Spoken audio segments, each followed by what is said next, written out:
Baik, halo selamat malam Ibu Mega, apa kabar hari ini? Ya, selamat malam Pak Kusnan. Kabar baik dan luar biasa. Iya, alhamdulillah hari ini saya bersyukur pada Allah Subhanahu wa taala karena saya bisa bertemu dengan Ibu Mega dan Ibu Mega bisa mempercayakan di lembaga saya sebagai coach untuk menyelesaikan permasalahan yang dihadapi saat ini di mana salah satu request Ibu Mega adalah tentang keterlambatan siswa masuk kelas. Nah, ini menjadi permasalahan utama dan fundamental buat Ibu Mega di dalam menghadapi situasi seperti ini. Dan memang tidak bukan menjadi sesuatu alasan untuk seorang guru menyelesaikan hal seperti ini dan memang kita menghadapi beberapa tantangan dan permasalahan dalam hal seperti ini. Untuk itu Ibu Mega, yang menjadi inti permasalahan sudah kami catat atau sudah saya catat tentang hal-hal yang akan disampaikan dan semoga nanti Ibu Mega dapat terbuka secara gamblang tanpa ada yang ditutup-tutupi sehingga setelah Ibu Mega bercerita, Ibu Mega akan mengalami sebuah kebahagiaan dan plong dari sebuah masalah karena sudah menjadi titik terang untuk menyelesaikan sebuah masalah. Baik Ibu Mega, saya mulai dengan sebuah pertanyaan di mana salah satu permasalahan yang Ibu Mega hadapi saat ini adalah menghadapi siswa yang acap kali terlambat masuk kelas. Ini kita belum tahu ada dan apa dan mengapa sehingga siswa tersebut sering mengalami keterlambatan masuk di kelas. Pertanyaan saya, apakah yang biasanya terjadi sebelum murid terlambat masuk kelas?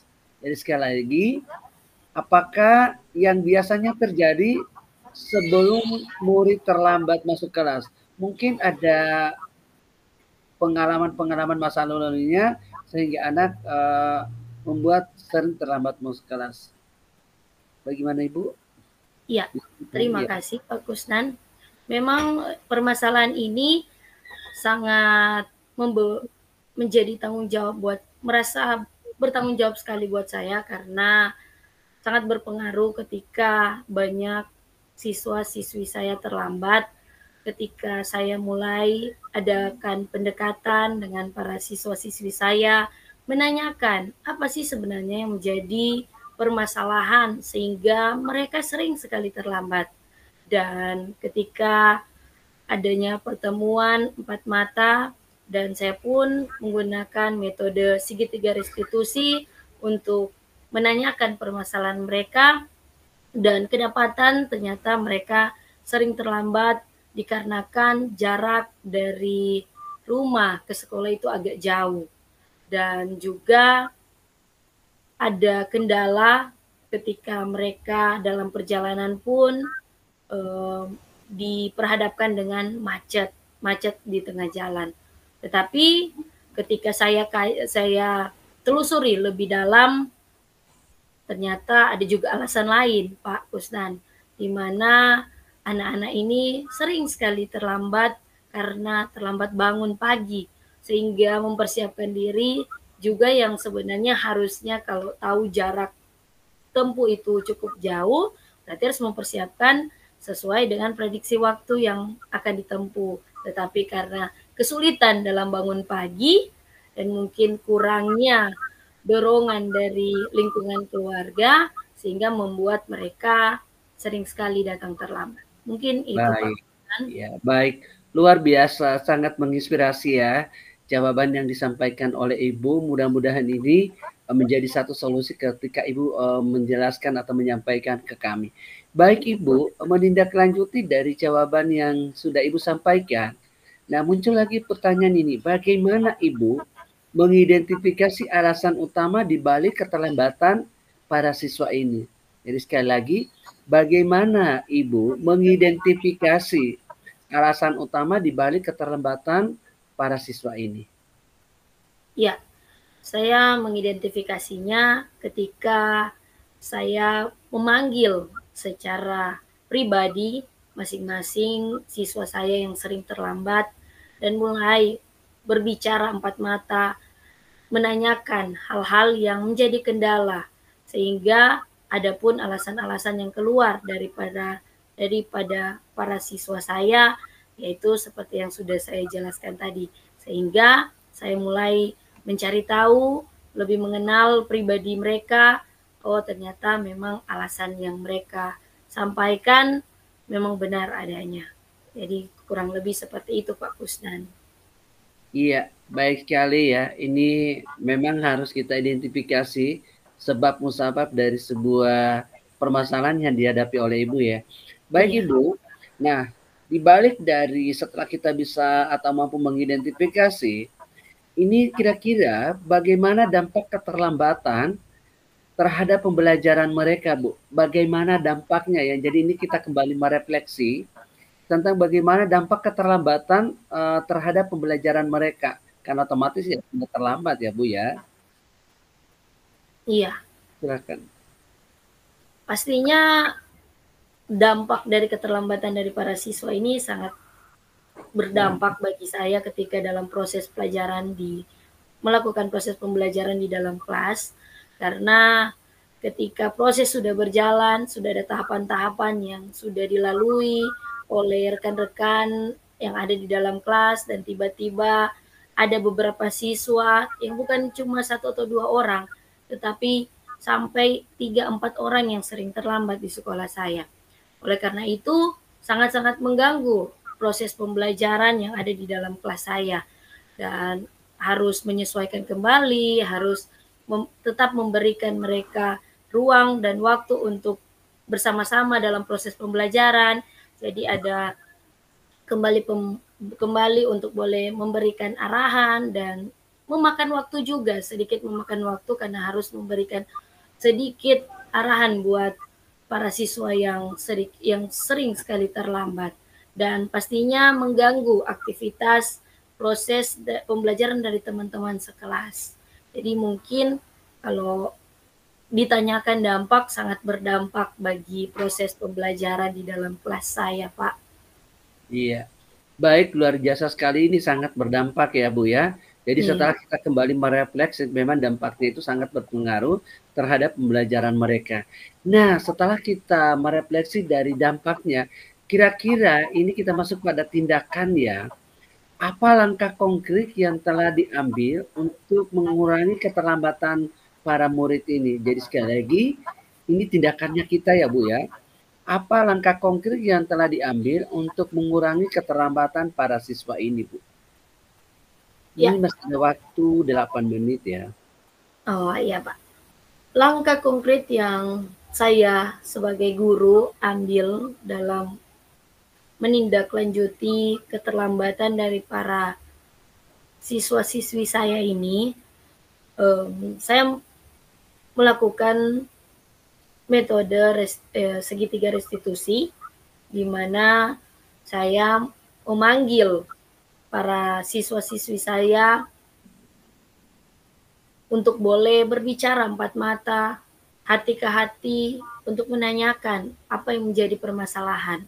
Seperti yang sudah saya sampaikan tadi, permasalahan yang mereka hadapi ternyata yang paling paling penting di sini adalah karenanya sering bangun telat ketika dalam persiapan untuk pagi hari, dalam persiapan untuk menuju ke sekolah.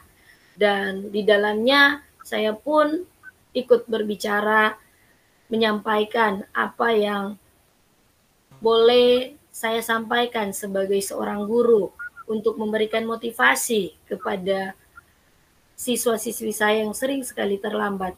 Tetapi pada dasarnya mereka tahu harus seperti apa, harus mencari solusi yang seperti apa untuk tidak terlambat lagi. Tetapi memang pada dasarnya kerinduan atau motivasi dari dalam diri atau kesadaran diri untuk tidak mau terlambat datang ke sekolah itu yang belum ada. Sehingga walaupun saya sering menyampaikan atau sudah memanggil beberapa kali, tetapi tetap saja walau memang ada beberapa siswa yang sudah mulai. Saya bahagia dan senang karena sudah mulai untuk tidak terlambat lagi. Tetapi masih juga ada 1-2 orang siswa yang belum konsisten dengan apa yang sudah disampaikan sebagai solusi dari hasil dari metode segitiga restitusi yang saya lakukan. Tetapi walaupun seperti itu, saya tetap mengajak dan tetap memberikan motivasi bahwa untuk tetap jangan sampai terlambat lagi datang ke sekolah, karena pasti sangat mengganggu proses pembelajaran yang ada di dalam kelas. Jadi langkah konkret yang saya ambil ya adanya pendekatan secara pribadi dengan siswa saya, sehingga mereka mau untuk menceritakan apa sih yang menjadi kendala yang mereka hadapi sehingga sering datang terlambat atau belum adanya kesadaran diri ketika mau untuk datang ke sekolah. Mungkin itu Baik, yang boleh luar saya biasa sekali ya, tindakan atau aksi yang Ibu lakukan, terhadap penyelesaian dari permasalahan siswa yang dihadapi. Nah, pertanyaan terakhir Ibu, hari ini ya. Nah, kira-kira setelah kita dari ada tindakan nyata, ada refleksinya tadi, ada identifikasinya. Nah, yang terakhir nih Bu, analisisnya. Dari semua yang kita lakukan, kira-kira bagaimana evaluasi terhadap efektivitas tindakan yang telah diambil oleh Ibu?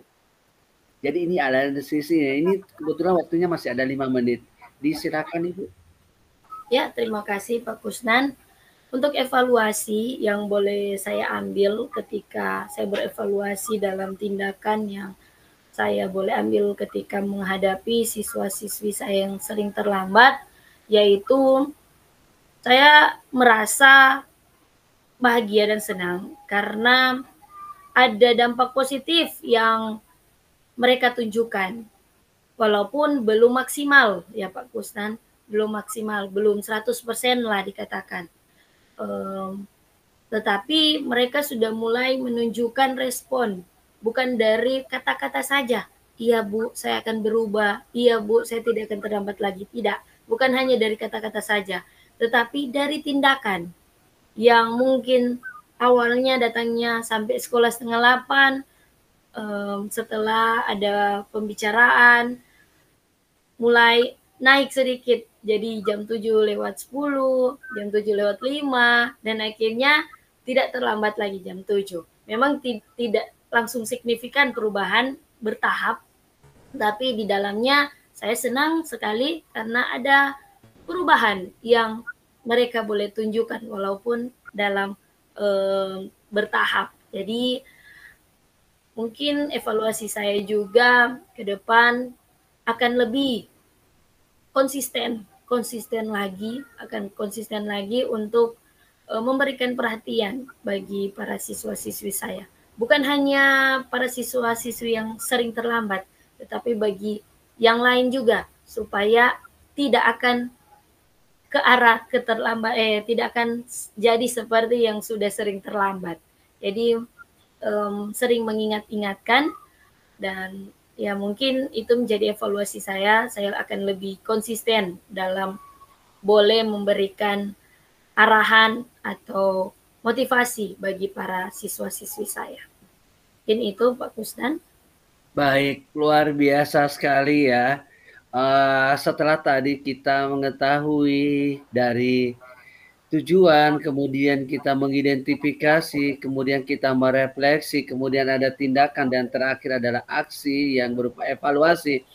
Ini sangat luar biasa, dan hari ini pasti jawabannya Ibu adalah plong dan pasti bahagia karena sudah mampu menceritakan apa yang Ibu alami saat ini. Selama ini mungkin Ibu terkungkung dengan sebuah permasalahan karena takut bercerita kepada siapapun, nanti ada yang tersinggung dan lain sebagainya. Tapi hari ini Ibu sudah menyampaikan unek-unek permasalahan yang selama ini Ibu simpan, dan pasti ketika saya, bagaimana perasaan Ibu hari ini? Perasaan saya sangat senang dan bahagia pastinya karena sudah punya teman cerita punya teman untuk boleh berbagi apa yang menjadi kendala saya. Sehingga saya merasa beban atau hal yang mungkin menjadi pikiran saya pribadi boleh di-sharing atau sedikit dikurangkan ketika bercerita. Apalagi bercerita dengan Pak Kusnan yang boleh mencairkan suasana walaupun memang saya agak berat ketika harus menceritakan permasalahan, apalagi permasalahan sebagai seorang guru. Tetapi terima kasih Pak Kusnan karena sudah mau mendengarkan apa yang sudah saya boleh sampaikan dan sudah merespon dengan baik sehingga saya merasa diperhatikan, saya merasa ada yang mau mendengarkan cerita saya. Mungkin kalau mau ditanyakan perasaan, sangat-sangat senang dan bahagia karena bisa berbagi apa yang menjadi masalah saya. Terima kasih Pak Kusnan.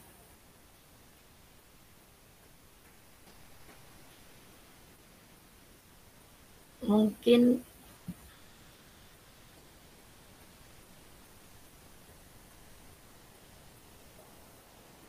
maaf Pak Kusnan, tidak kedengaran. Izin Pak. Iya, benar Ibu. Mohon maaf tadi termute. Baik, luar biasa ya.